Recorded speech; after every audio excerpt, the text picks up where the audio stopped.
يا أيها الذين آمنوا إن تنصروا الله ينصركم ويثبت أقدامكم. Al-Anwar menemani ibadahmu juga hijrahmu.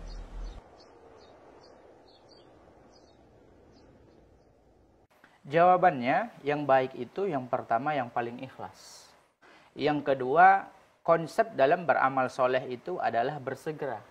Ya, jadi para ulama ketika ditanya tentang masalah seperti ini, ya, tentang masalah seperti ini yang dua-duanya tersebut merupakan kebaikan, maka dilihat mana yang lebih ikhlas untuk pelakunya.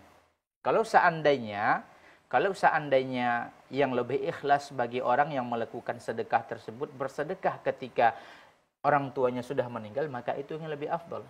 Karena kunci dari amalan itu ikhlas. Ya, betapa banyak pun amal kita lakukan, kalau nggak ada ikhlas, nggak akan diterima oleh Allah Subhanahu Wa Taala.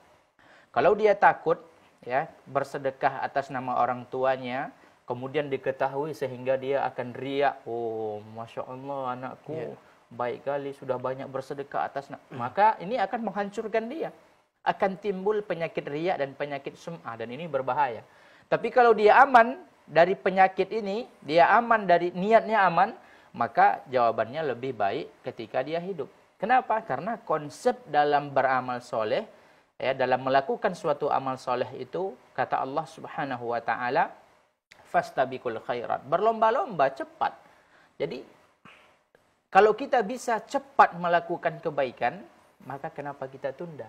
Kalau kita bisa bersedekah, ya, sekarang ini, ya, atas nama orang tua kita, kenapa kita mesti tunda? Makanya dalam hadis Rasulullah melarang kita, mewanti-wanti, kata Rasulullah, badiru bil a'mal fitanan ka qita'il lail.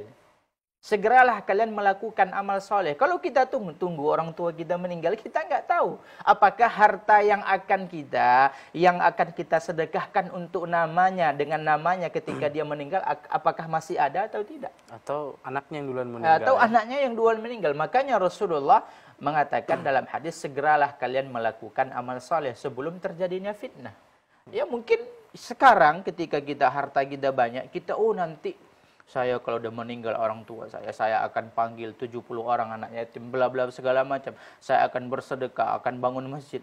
Rupanya ya harta tersebut ya diambil oleh Allah Subhanahu Wa Taala, terjadi musibah dan kita nggak tahu apa yang terjadi. Makanya Rasulullah sallallahu alaihi wasallam, fahal tantadiruna faqran munsia. Apakah kalian akan menunggu kefakiran yang akan membuat kalian lupa? Jangan tunggu.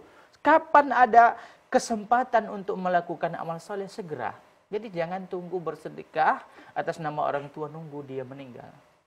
Ya, jangan, cepat, karena konsep dalam melakukan amal soleh itu adalah bersegera. Sawasari'u ila maghfiratin min rabbikum. Bersegeralah kalian menjemput ampunan.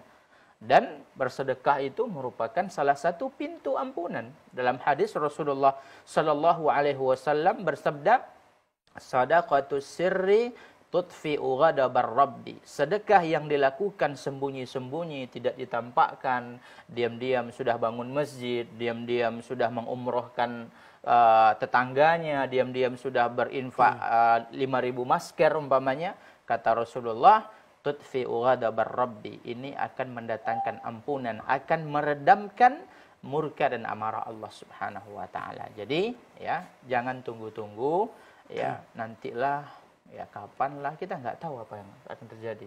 Boleh jadi kita ditimpa musibah, na'udzubillah. Dan musibah itu selama kita hidup di dunia, kemungkinan diuji dan diberikan musibah oleh Allah itu pasti ada. Ya, jadi jangan tunggu sampai orang tua kita meninggal baru kita bersedekah atas namanya. Baik. Cepat. Wallahu a'lam. Terima kasih.